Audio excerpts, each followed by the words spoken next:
नमस्कार दोस्तों, stock market studies में फिर से एक बार आपको बहुत बहुत स्वागत है। तो आज मैं आपके सामने फिर से कुछ इंपॉर्टेंट कंपनी का अपडेट लेके आया हूँ और मैं इस वीडियो को शुरू करने से पहले मैं दो पॉइंट्स आपके साथ शेयर करूंगा। फर्स्ट जो है कि अगर आपको किसी भी सेक्टर से पैसा कमाना है, किसी भी कंपनी से पैसा कमाना है, सबसे पहले आप ये देखिए कि उस सेक्टर का ग्रोथ कितना दूर तक जा सकते हैं।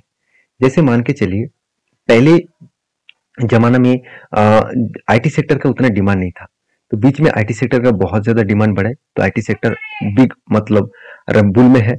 आज देखिए, जो ऑयल और गैस जो है, इसका डिमांड आज भी है। मुझे नहीं लगता ऑयल और गैस का जो डिमांड है फिर फ्यूचर में बढ़ने वाले हैं, वो धीरे धीरे करके कम होता जाएगा, क्योंकि जिस तरीके से सोलर प्रोजेक्ट, ग्रीन प्रोजेक्ट के ऊपर फोकस रखा जा रहा है, तो इस प्रोजेक्ट फ्यूचर में एक बड़ा धमाका कर सकते हैं। तो इसीलिए अभी से अगर सोलर प्रोजेक्ट, ग्रीन प्रोजेक्ट के ऊपर काम करेंगे तो फ्यूचर में आपको मल्टीपल का रिटर्न मिलने का चांसेस होगा। तो हाँ, अब आप कहेंगे सर कौन सा कंपनी को इन्वेस्ट करूं, वो अलग बात है। मैं यहाँ पे सेक्टर के बारे में बात कर रहा हूँ। सेम टू सेम, अगर आप सोच रहे हैं किसी भी ऑटो इंडस्ट्रीज के ऊपर निवेश करेंगे, किसी भी गाड़ी बनाने वाला कंपनी के ऊपर निवेश करेंगे, चाहे वो टाटा हो, चाहे वो महिंद्रा हो, चाहे वो मारुति हो, चाहे वो कुछ भी हो, कोई भी two wheelers, three wheelers, four wheelers, कोई भी कैटेगरीज के कंपनी हो, तो उसका ग्रोथ और पोटेंशियल ऑब्वियसली बढ़ेगा। मुझे लगता है जो हायर लेवल का जो ग्रोथ हो सकता है ऑटो सेक्टर में, वो उतना ग्रोथ नहीं होगा। क्योंकि मान के चलिए, आज पेट्रोल का गाड़ी है, कल पेट्रोल डीजल का गाड़ी है, कल जाकर ईवीस में चेंजिंग हो रहा है, कल परसों जाकर और भी कुछ आ जाएगा। तो इस तरीके से चेंज होता रहेंगे। तो इसके लिए गाड़ी का जो मैन्युफैक्चरिंग है, गाड़ी का जो प्रोसीड्यूर है, वो चेंज करता रहेंगे कंपनी। तो इसके लिए बहुत ज्यादा उसका एक्सपेंस भी करना पड़ेगा। तो उस हिसाब से कंपनी का ग्रोथ जो है वो धीरे धीरे करके कम होता जाता है। तो इसीलिए मैं आज ऑटो सेक्टर के ऊपर बात नहीं करूंगा, मैं आज बात करूंगा ऑटो इंसुलेरी सेक्टर के ऊपर। ऑटो इंसुलेंस क्या होता है? गाड़ी में जितने सारे पेयर्स पर लगा जाता है। देखिए, गाड़ी में आप कुछ भी पेट्रोल, डीजल कुछ भी लगा ले, कुछ भी आप यहाँ पे यूज कर ले, आप देखेंगे तो यहाँ पे जो पहिया होते हैं, जो साथ ही साथ जो मतलब इंजन में, साथ ही साथ गियर बॉक्स में, डिफेंस सेल में, तो इस तरीके से इलेक्ट्रिसिटी के ऊपर जो जितने सारे प्रोडक्ट्स गाड़ी में लगते हैं, तो उसको ऑटो इंसुलेंस कहा जाता है। तो इस तरीके से प्रोडक्ट का डिमांड हमेशा रहेगा। मान के चलता हूँ, इंजन कल जाकर पेट्रोल डीजल का इंजन बंद हो गया, तो इसका इंजन का पेयर पार्ट बंद हो जाएगा, मगर बाकी तो प्रोडक्ट रहेंगे ना। तो उसी हिसाब से देखा जाए तो ऑटो इंश्योरेंस कंपनी सबसे ज्यादा धमाका परफॉर्मेंस किया है। अगर आप गूगल में जाकर सर्च करेंगे तो टॉप सबसे ज्यादा रिटर्न्स कंपनी के ऊपर देखा जाए तो मारुति के ऊपर देखने को मिलेगा, टाटा मोटर्स के ऊपर देखने को मिलेगा। अगर उससे भी ये सारे ऑटो कंपनीज है। अगर ऑटो इंश्योरेंस कंपनी के बारे में बात करूं तो आप देखेंगे तो मदारसन सुमी, जो 1 लाख% के आसपास रिटर्न दिया, जो आज तक किसी भी ऑटो कंपनी नहीं दे पाए। तो मेरे इतने सारे चीज कहने का मकसद है कि फ्यूचर के विजन के हिसाब से आपको काम करना पड़ेगा। तो फ्यूचर में ऑटो इंडस्ट्रीज कोई भी चेंजिंग ले आए तो ऑटो इंश्योरेंस का प्रोडक्ट का डिमांड कम नहीं होगा, वो प्रोडक्ट लगातार बनाते जाएंगे और उसका प्रोडक्ट का डिमांड हमेशा रहेंगे। तो इसी से जुड़े हुए मैं 3 कंपनीज के बारे में आज बात करूंगा, जो फ्यूचर में आपको अच्छा खासा रिटर्न देने का कैपेबिलिटी रखते हैं। तो उनमें से फर्स्ट जो कंपनी जिसके बारे में डिस्कशन करूं, उसका नाम है उनो मिंडा। देखिए, कंपनी 34,000 करोड़ के आसपास मार्केट कैप है और इस कंपनी का ग्रोथ होने का चांसेस बहुत ज्यादा है। क्यों? देखिए, कंपनी के सेगमेंट देखिए, कंपनी लाइटिंग के ऊपर, जिसका हमेशा डिमांड तो रहेंगे, स्विच गियर के ऊपर, स्विचेस के ऊपर, सीट्स के ऊपर, उसके साथ साथ आप देखेंगे तो मतलब जो व्हील्स लगाया जाता है उसके ऊपर, साथ ही साथ जो हॉर्न्स वगैरह लगाया जाता है उसके ऊपर, साथ ही साथ जो देखा जाए तो आदर्श प्रोडक्ट है उसके ऊपर भी कंपनी काम कर रहा है। तो जो जो प्रोडक्ट के ऊपर कंपनी का बिजनेस है, वो प्रोडक्ट का डिमांड हमेशा रहेगा, क्योंकि without seat, without light, without horns वगैरह, विदाउट व्हील्स वगैरह से कोई भी गाड़ियां नहीं चल पाएंगे। तो इस कंपनी का ग्रोथ और पोटेंशियल मुझे लगता है फ्यूचरिस्टिक में बहुत ज्यादा है। तो देखिए, कंपनी के स्विच बिजनेस में कंपनी किस तरीके से ग्रोथ की आप देखेंगे तो ध्यान से देखेंगे, अच्छा खासा एक ग्रोथ देखने को मिला। उसके साथ लाइटिंग में आपको ग्रोथ दिखेगा, साथ ही साथ जो कस्टिंग्स है उसके ऊपर भी ग्रोथ देखने को मिलेगा। उसके साथ जो हॉर्न्स वगैरह है उसके ऊपर भी ग्रोथ, सीट्स के ऊपर भी अच्छा खासा ग्रोथ हुआ और कंपनी का आदर्श प्रोडक्ट के ऊपर भी ग्रोथ हुआ। तो हर प्रोडक्ट के हिसाब से कंपनी फाइनल जो ईयर है उस हिसाब से देखा तो अच्छा खासा ग्रोथ भी की है। अभी कंपनी का आप देखेंगे तो इंडिया में कंपनी बिजनेस करे 85%, ग्लोबली मार्केट में कितना 15% के आसपास। तो आप देखेंगे तो कंपनी का जो चैनल्स वाइज जो बैकअप है, तो कंपनी OEM के ऊपर 92% और आफ्टर मार्केट के ऊपर 8% के आसपास। तो कंपनी का कंट्री वाइज देखा जाए तो नॉर्थ में जियोग्राफिकली नॉर्थ में कंपनी 38% रेवेन्यू जनरेट कर रहा है और वेस्ट में 25%, साउथ में 21% और ईस्ट में 16% के आसपास। तो सेगमेंट वाइज देखा जाए तो कंपनी स्विच के ऊपर 26% बिजनेस कर रहे हैं और लाइटिंग के ऊपर 29% और मतलब साथ ही साथ देखा जाए तो जो अलग जो प्रोडक्ट है एलॉय स्टील है उसके ऊपर 2%, उसके साथ बैटरीज के ऊपर 13% और अदर्स प्रोडक्ट के ऊपर 19% के आसपास बिजनेस चल रहा है कंपनी का। और सबसे इंपॉर्टेंट बात है कंपनी ईवीज के ऊपर सबसे ज्यादा काम कर रहे हैं जिसका डिमांड फ्यूचर में बहुत ज्यादा बढ़ने वाला है क्योंकि देखिए ईवीज के प्रोडक्ट के ऊपर जो जो कंपनी काम कर रहा है उसका डिमांड लगातार बढ़ेंगे। आप देखेंगे तो बैटरी पैक से लेकर ऑफ बोर्ड चैनल मतलब जो चार्जिंग जो बोर्ड है उसके साथ साथ जो एलसीडी केबल्स है उसके साथ साथ देखिए व्हीकल्स का जो अलर्ट सिस्टम है। तो इस तरीके से जितने सारे ईवीज के ऊपर लगने वाला प्रोडक्ट है वो सारे प्रोडक्ट कंपनी बना रहा है और उसी के डिमांड कंपनी के ऊपर लगातार लगातार बढ़ते जा रहा है और कंपनी को लगातार लगातार प्रोजेक्ट भी मिलता जा रहा है। टू व्हीलर में कंपनी इसीलिए सेल्स को 2023 के फर्स्ट क्वार्टर के हिसाब से 2024 तक फर्स्ट क्वार्टर की रिपोर्ट के हिसाब से बता दूं तो कंपनी का अच्छा खासा लेवल का ग्रोथ हुआ। आप देखेंगे 23 था अभी 136 बना, तो करोड़ का कितना फर्क हुआ आप यहाँ पे देख सकते हैं। और उसके साथ साथ कंपनी ईवी सेगमेंट में कंपनी देखिए टू व्हीलर्स में सबसे ज्यादा काम कर रहा है और पीवी जो प्रोडक्ट है जो गाड़ियां है उसके ऊपर भी धीरे धीरे करके कंपनी का काम बढ़ रहा है। इंजीनियरिंग जो कंपोनेंट्स है उसके ऊपर भी देखिए कंपनी का सेल्स यहाँ पे लगातार बढ़ते जा रहा है। देखिए ऑल ओवर ग्लोबल मार्केट में कंपनी का प्रेजेंस दिखा दो तो यूएस मार्केट में है और अमेरिका में भी है, मतलब अमेरिका में 2 जगह में आपको देखने को मिलेगा, यूरोप मार्केट में भी है, चाइना में, उसके साथ साथ देखा जाए तो सिंगापुर, इस तरीके से एरिया में कंपनी खुद का प्रोडक्ट को बेच रहा है। अभी इस कंपनी का सबसे जो इंपॉर्टेंस पॉइंट लगा आप देखेंगे तो कंपनी कहाँ कहाँ पे मैन्युफैक्चरिंग फैक्ट्रीज बना के रखा है नॉर्थ साउथ अमेरिका में, उसके साथ साथ यहाँ पे नॉर्थ साउथ अमेरिका में कंपनी का एक रिसर्च सेंटर है और यूरोप में कंपनी का रिसर्च सेंटर है और देखा जाए तो अमेरिका मतलब इंडिया में भी कंपनी का रिसर्च सेंटर उसके साथ साथ मैन्युफैक्चरिंग सेंटर भी देखने को मिलेगा। तो अमेरिका में 2 मैन्युफैक्चरिंग सेंटर है और यूरोप में 2 मैन्युफैक्चरिंग सेंटर और 2 R&D सेंटर और एक सेल्स ऑफिस देखने को मिलेगा।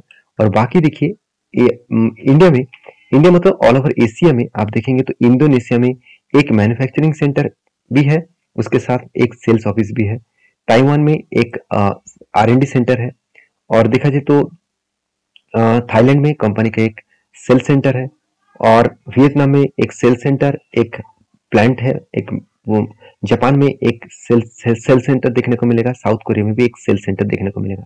टोटल 67 के आसपास कंपनी का प्लांट है, तो 24 R&D सेंटर्स है और बाकी हेडक्वार्टर्स और रजिस्टर ऑफिस भी देखने को मिलेगा। तो मेरे हिसाब से कंपनी का हाई ग्रोथ होने का चांसेस है क्योंकि 1000 से भी ज्यादा इसका एम्प्लॉइज है, 30 R&D सेंटर है, 55 से भी ज्यादा टेक्नोलॉजी प्रोजेक्ट भी है कंपनी का, 104 से भी ज्यादा प्लांट जो ग्रांटेड है कंपनी का और 394 जो प्लांट्स फेल्ड कंपनी का हो चुके हैं। तो कंपनी मतलब प्लांट फेल का मतलब है तो कंपनी का बिजनेस को धीरे धीरे करके यहाँ पे रिप्रेजेंट करा रहा है। कंपनी का डिजाइन जो रजिस्टर हो चुके हैं 381 प्रोडक्ट। तो कंपनीज के अभी फाइनेंशियल डिटेल्स के बारे में बात करूँ तो कंपनी अभी देखिए कितना मार्केट कैप है 34,000 करोड़ के आसपास। तो कंपनी का ROC ROE तो बेस्ट देखने को मिला, कंपनी का डेप्ट भी कम है, इनकम भी ज्यादा है, प्रॉफिट और लॉस में कंपनी सेल्स को लगातार बढ़ाते चले गए। कंपनी में धमाका सेल हुआ, 2012 में सिर्फ 1000 करोड़ का सेल हुआ था, अभी कितना 11,000, इसका मतलब 10 टाइम कंपनी का सेल बढ़ चुके हैं। एक्सपेंस भी बढ़ा, उसके बाद कंपनी का प्रॉफिट भी बढ़ा। कंपनी की इस बार हाईएस्ट प्रॉफिट हुआ करीबन 700 करोड़ के आसपास, जो नेट प्रॉफिट है वो 28 करोड़ से बढ़ के हो चुके 700 करोड़ के आसपास। तो अलग लेवल का प्रॉफिट बढ़ा, sales growth, profit growth, return of equity, percentage of return, सब कुछ आपको पॉजिटिव और बेस्ट लेवल में देखने को मिलेगा। तो एज ए इन्वेस्टर प्रोमोटर से लेकर FIDS पब्लिक हर किसी के पास यहाँ पे इन्वेस्टमेंट आपको देखने को मिल जाएगा। तो चार्ट पैटर्न्स के बारे में बात करूं, देखिए कोविड के बाद इस कंपनी सारे हद को पार कर दिया। देखिए 2016 के बाद, देखिए 2016 के बाद कंपनी अच्छा खासा एक जंप दिखाया, उसके बाद 2018 के टाइम में 18 से 2020 तक इस टाइम ऑटो सेक्टर में बहुत भारी भरकम करेक्शन देखने को मिला था, इसलिए यहाँ पे भी करेक्शन हुआ। उसके बाद देखिए कोविड के बाद कंपनी धमाका परफॉर्मेंस किया। अभी कोविड के सिचुएशन में इस कंपनी के परफॉर्मेंस के बारे में बात करूं तो लोअर साइड से टॉप लेवल तक देखूं तो ऑलमोस्ट 430% के आसपास रिटर्न दिया, इसका मतलब आपको फोर गुना मतलब 4 गुना आपको रिटर्न कंपनी जनरेट करके दिए। तो कंपनी इसके ऊपर एज ए लॉन्ग टर्म के लिए सोचिए कि किस तरीके से कंपनी शायद आपको जिस तरीके से परफॉर्मेंस कंपनी कर रहे हैं, ऊपर जाने के बाद थोड़ा सा होल्ड, फिर से ऊपर गया, फिर से होल्ड कर रहा है, मुझे लगता है फिर से इस तरीके से जर्नी आपको देखने को मिल सकता है। बाकी देखिए कंपनी का परफॉर्मेंस के ऊपर डिपेंड करेंगे। तो नेक्स्ट जो कंपनी जिसके बारे में बात करूं उसका नाम है सोना बीएलडब्ल्यू। सोना बीएलडब्ल्यू को एक्चुअली सोना कॉम नाम से जाना जाता है। ये भी एक ऑटो इंश्योरेंस कंपनी है। तो इस कंपनी की जो खासियत है, तो देखिए इस कंपनी के जो प्रोडक्ट है आप देखेंगे जितने सारे गाड़ी में पेयर पार्ट्स लगते हैं, चाहे वो डिफेंस सेल के लिए हो, चाहे वो इंजन के लिए हो, चाहे वो गियर शिफ्ट हो, तो इस तरीके से प्रोडक्ट्स कंपनी बेचते हैं। तो देखिए कंपनी कमर्शियल व्हीकल्स के ऊपर भी काम करते हैं, साथ ही साथ पर्सनल जो कार्स है उसके ऊपर भी कंपनी काम कर रहा है। और कंपनी के जो प्रोडक्ट है उसका डिमांड ईवीज के ऊपर जो प्रोडक्ट है उसके ऊपर सबसे ज्यादा प्रोडक्ट यही कंपनी बनाते हैं। तो देखिए ये जो सारे प्रोडक्ट आपको दिख रहे हैं ना, ये सारे प्रोडक्ट ईवीज के ऊपर है। आपको लग रहा है कि शायद वो इंजन के ऊपर है, तो इंजन के ऊपर नहीं है, क्योंकि जितने सारे मोटर्स वगैरह होते हैं, डिफेंस सेल वगैरह होते हैं, उसी के ऊपर कंपनी काम कर रहा है। तो ईवी प्रोजेक्ट के ऊपर कंपनी लगातार काम कर रहा है और ईवीज के ऊपर कंपनी को बहुत बड़ा प्रोजेक्ट भी मिल चुके हैं। तो कंपनी के जो सेगमेंट वाइज है 46 ईवीज प्रोग्राम के ऊपर कंपनी काम कर रहा है और 27 डिफरेंट कस्टमर के हिसाब से। कंपनी के नॉर्थ अमेरिका, यूरोप, एशिया में अलग अलग कस्टमर देखने को मिलेगा। तो कंपनी का 14 नॉर्थ अमेरिका में कस्टमर है, 7 यूरोप में है और एशिया में 4 और इंडिया में 21 अलग अलग कैटेगरीज के कस्टमर देखने को मिल जाएगा। तो कंपनी की जो प्रोडक्ट है इसका डिमांड लगातार बढ़ते जा रहा है, क्योंकि ईवीज का जो डिमांड है वो लगातार बढ़ते जा रहा है। तो उस हिसाब से ग्लोबली मार्केट में कंपनी की जो प्रेजेंस है आप देखेंगे, आवर नेट ऑर्डर बुक, इस चीज को ध्यान से देखना, our net order book growth 222 billion rupees. सोचिए इतना बड़ा कंपनी का प्रोजेक्ट मिला, जहां पे 220 बिलियन का ऑर्डर किस तरीके से मिला। देखिए order book at the end of 2023 215 billion. Order book consumer from the आप देख सकते हैं यहाँ पे कंपनी बता रहा है कि फाइनेंशियल ईयर Q4 के अंदर अंदर 8 बिलियन के आसपास हो जाएगा। ऑर्डर बुक कंप्लीट होगा प्रोग्राम 13 बिलियन के आसपास, कुल मिलाकर 222 बिलियन। और सारे प्रोजेक्ट किसके ऊपर है? ईवीज के ऊपर। आप देखेंगे तो ईवीज के ऊपर कंपनी का प्रोजेक्ट कितना है? 78%। और बाकी देखिए जो 22% प्रोजेक्ट है वो नॉन ईवीज के ऊपर है। इसका मतलब कंपनी वही प्रोजेक्ट के ऊपर काम कर रहा है जो प्रोजेक्ट कंपनी को आगे बहुत बड़ा एक मतलब धमाका करने के लिए तैयार कर रहे हैं। और रही बात इस कंपनी के परफॉर्मेंस का, 32,000 करोड़ के आसपास मार्केट कैप है, पी रेशियो थोड़ा सा हाई है, आरओसी आरओई देखने को मिला है, एक बेस्ट तरीके से देखने को मिला है। डेट जो इक्विटी है वो 0.13% के आसपास है। इनकम भी अच्छा खासा हो रहा है, प्रोमोटर के पास होल्डिंग्स उतना ज्यादा नहीं है। अगर इस कंपनी के मैं प्रॉफिट एंड लॉस के बारे में बात करूं तो कंटिन्यूसली कंपनी का सेल्स अलग लेवल में इंक्रीज हुआ, अलग लेवल में देखने को मिला, एक्सपेंस को भी। और कंपनी की जो प्रॉफिटेबिलिटी है, नेट प्रॉफिट देखा जाए तो 432 करोड़ के आसपास नेट प्रॉफिट किए। तो आज तक की कंपनी का हाईएस्ट प्रॉफिट भी जनरेट हुआ, जिसके कारण कंपनी का सेल्स भी बढ़ा, प्रॉफिट भी बढ़ा, रिटर्न ऑफ इक्विटी भी बढ़ा। और कंपनी आपको एक साल में 22% के आसपास रिटर्न भी दे चुके हैं। तो एज ए इन्वेस्टर, प्रोमोटर से लेकर एफएस, डीएस, पब्लिक हर किसी के पास इन्वेस्टमेंट है। देखिए एफएस ने भी अच्छा खासा होल्डिंग उठाया, डीएस ने भी अच्छा खासा होल्डिंग उठाया। एफएस के पास 33% का होल्डिंग्स है, डीएस के पास 27% के आसपास होल्डिंग्स देखने को मिला है। तो मेरे हिसाब से इस कंपनी के ऊपर आपको फोकस होना चाहिए। और जिस तरीके से कंपनी धमाका किया, उसके बाद एक डिस्काउंट में चला है कंपनी का। टॉप लेवल से अगर डाउन लेवल तक देखूं तो ओवरऑल कंपनी कितना डिस्काउंट में चला है आपको मैं बता दूं। तो ओवरऑल कंपनी सिचुएशन के वाइज देखा जाए तो 30% के आसपास यहाँ पे डिस्काउंट देखने को मिलेगा। तो ध्यान से देखना, इसको 30% के आसपास यहाँ पे डिस्काउंट देखने को मिलेगा। तो मेरे हिसाब से इस अपॉर्चुनिटी को आपको फायदे के हिसाब से उठाना चाहिए। तो आप फायदे के हिसाब से उठाएंगे कि इस कंपनी को एफर्ट करेंगे, तो मुझे जरूर कमेंट्स करके बताना। तो मैं इस कंपनी के ऊपर बुलिश हूँ, मैं ऑब्वियसली कंटिन्यू जरूर करूंगा। तो लास्ट जो कंपनी है उसका नाम है मदरसन सुमी वायरिंग्स लिमिटेड। ये मेरे एक सबसे पसंदीदा कंपनी बन चुका है, क्योंकि इस कंपनी का जो ग्रोथ है वो बहुत ज्यादा बनने वाला है, क्योंकि इसका जो मेन सेगमेंट है वो वायरिंग्स के ऊपर है। तो मैं एक चीज आपको बता दूं, वायरिंग सेगमेंट का ग्रोथ इसीलिए बढ़ेंगे क्योंकि देखिए ईवी सेगमेंट में सबसे ज्यादा वायरिंग्स के डिमांड होते हैं। तो वायरिंग्स प्रोजेक्ट के ऊपर कंपनी का सबसे ज्यादा ग्रोथ है। और सबसे बड़ी बात है, कंपनी ऑल ओवर इंडिया में टोटल मार्केट कैप को 40% लेकर रखा है। मतलब वायरिंग इंडस्ट्रीज में कंपनी 40% मार्केट कैप अकेला लेकर रखा है। सॉरी, मार्केट कैप नहीं, मार्केट शेयर अकेला लेकर रखा है। अभी कंपनी के खासियत के बारे में बात, देखिए कंपनी का जो बिजनेस है वो हर कैटेगरीज के इंडस्ट्रीज के ऊपर है। चाहे वो आप देखेंगे 2 व्हीलर से लेकर 4 व्हीलर, हेवी व्हीकल से लेकर जो ऑफ रोड गाड़ियां है, एयरप्लेन से लेकर ट्रैक्टर से लेकर मोटर बाइक्स तक, हर जगह पे कंपनी का प्रेजेंस आपको देखने को मिलेगा। और सबसे मजेदार बात यही है कि कंपनी का, चलो मैं एक बार आपको दिखा भी देता हूँ। हाँ, यहाँ पे देखिए कंपनी के जो प्रोडक्ट है वो किस तरीके से ग्रोथ हो रहा है। कंपनी का टोटल ऑल ओवर इंडिया में बिजनेस फैला कर रखे हैं और कंपनी का नया प्लांट भी बन रहा है चेन्नई में और 2 नया अलग अलग प्लांट बन रहा है। 2 प्लांट बनेगा नोएडा में और 1 प्लांट बनेगा चेन्नई में। तो इस तरीके से कंपनी खुद का प्लांट को इंक्रीज भी कर रहा है और 26 कंपनी का वायरिंग जो प्लांट्स है कंपनी का ऑल ओवर इंडिया में देखने को मिलेगा। और कंपनी का ऑटोमेटिक सिस्टम के ऊपर कंपनी काम करने के लिए एक अलग लेवल का रिसर्च एंड डेवलपमेंट कर रहा है। तो कंपनीज के जो कस्टमर बेस है वो सबसे ज्यादा कस्टमर इसका बेस है वो है मारुति।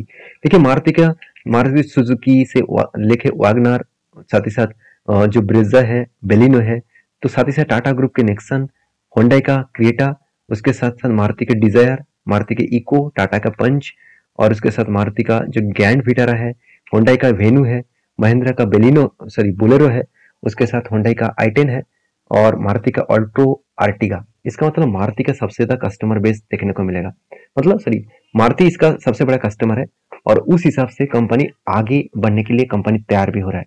तो मुझे लगता है अलग लेवल का कंपनी खुद का बिजनेस को प्रेजेंस कर रहा है, अलग लेवल में खुद का बिजनेस को आगे बढ़ रहा है। तो इस कंपनी के ऊपर जरूर फोकस रखना चाहिए क्योंकि कंपनी का ROC ROE बेस्ड है। हाँ, थोड़ा सा पी रेशियो ज्यादा देखने को मिलेगा, डेप्थ कम है, कंपनी का इनकम लगातार बढ़ते जा रहा है। अभी यही चीज को मैं इबिटा मार्जिन के हिसाब से बात करूं तो अलग लेवल का ग्रोथ हुआ और कंपनी का मार्केट कैप टू सेल्स भी कम होता गया और कंपनी का ROC 3 साल में भी बेस्ट देखने को मिला। कंपनी का प्रॉफिट एंड लॉस के बारे में बात करूं तो सेल्स लगातार बढ़ते चले गए। कंपनी से 3 साल में कंपनी का जो सेल्स है वो डबल के आसपास हो चुके हैं। एक्सपेंस भी कंपनी बढ़ाते चले गए और कंपनी का नेट प्रॉफिट अलग लेवल में रिप्रेजेंट देखने को मिलेगा। कंपनी का सेल्स ग्रोथ भी ठीक है, प्रॉफिट ग्रोथ में थोड़ा सा वीकनेस देखने को मिलेगा। कंपनी रिटर्न नहीं दे पाए, इसी का तो फायदा हम लोग उठाना है। रिटर्न ऑफ इक्विटी तो ठीक ठाक है। अगर कंपनी के एज ए इन्वेस्टर के बारे में बात करूं तो प्रोमोटर से लेकर FSDS पब्लिक हर कोई इस कंपनी के ऊपर निवेश करके रखे हैं। तो मैं जरूर कहूंगा इस कंपनी के ऊपर अभी से फोकस रखिए, अभी से स्टडी करिए। इस कंपनी आपको अच्छा खासा धमाका दे सकते हैं। अभी इस कंपनी के में बात करूं, एम सुनी के बारे में बात करूं तो मदरसन सुमी वायरिंग्स लिमिटेड के बारे में बात करूं तो कंपनी जिस तरीके से यहाँ पे रिप्रेजेंट हुए तो मेरे हिसाब से यहाँ पे कंपनी का जो धमाका अभी भी कुछ नहीं हुआ। कंपनी का धमाका होना अभी बाकी है। कंपनी अभी एक 62 रुपीज के आसपास देखने को मिला है। तो मुझे लगता है इस तरीके से कंपनी के ऊपर फोकस रखना बनता है। बाकी आपके क्या राय है जरूर कमेंट्स करना। तो वीडियो टोटली एजुकेशन पर्पस में था, कोई भी मेरी तरफ से बाय एंड सेल का रिकमेंडेशन नहीं है। किसी भी कंपनी के ऊपर काम करना है तो प्लीज सोच समझ कर रिसर्च करके ही काम करना। वीडियो में कुछ जानकारी अच्छा मिले तो प्लीज लाइक करना, दोस्तों के साथ शेयर भी करना। नेक्स्ट वीडियो में, तब तक के लिए अच्छे से रहिए, अपने ख्याल रखिए। धन्यवाद।